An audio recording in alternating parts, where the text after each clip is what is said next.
Veraison. Veraison is the time when the grapes turn from being hard little green berries into being getting their color. So they start to pink up, and then they're going to turn black and purple. This is a really important time. It triggers the fact that we're only about 6 weeks from harvest, and as this Veraison has only occurred in the last day or two.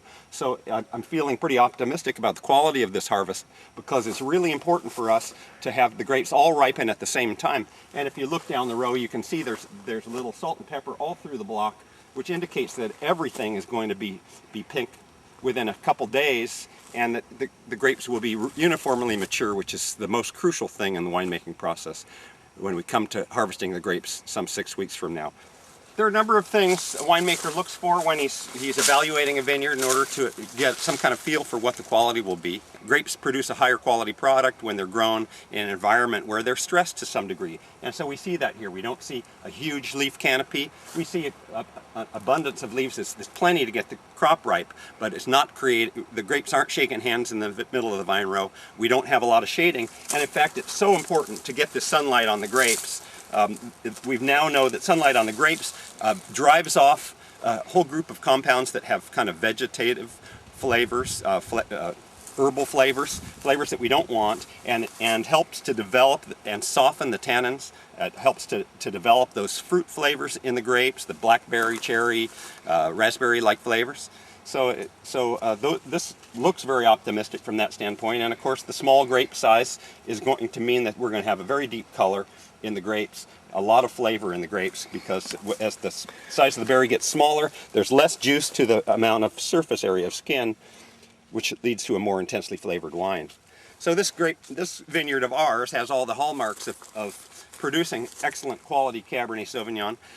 The rows here are oriented roughly north-south, which brings the sunshine on this side of the vine in the morning, on the other side of the vine in the afternoon, which is a very balanced way to grow a vineyard. One of the things that we don't particularly like in the vineyards, but it happens especially with Cabernet Sauvignon, is second crop. Whereas the original shoot that we grew this year here is this big shoot. It has all these side branches, and each of the side branches is now bearing fruit.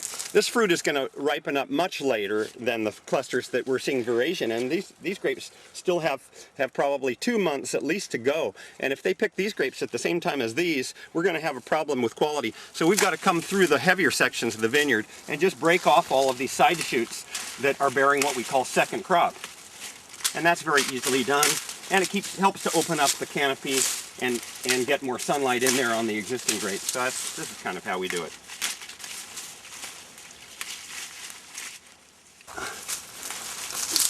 Can't even pull them off.